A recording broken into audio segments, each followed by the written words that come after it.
Casper's be on the couch with me. Hello, Casper. Because Najeem's gonna eat her.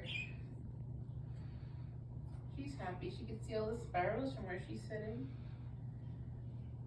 You having a good time, girly? And then there's Najeem.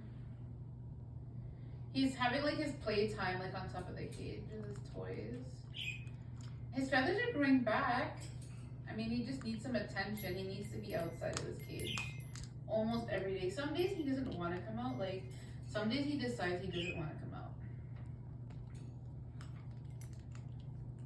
Today was the day he wanted to come out.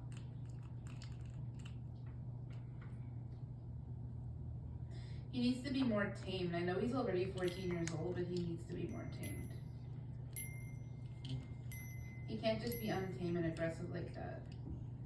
That's not going to be a good situation for anybody. Boy, does he love destroying things, though. He's trying to destroy the teddy bear and the bells and the plastic.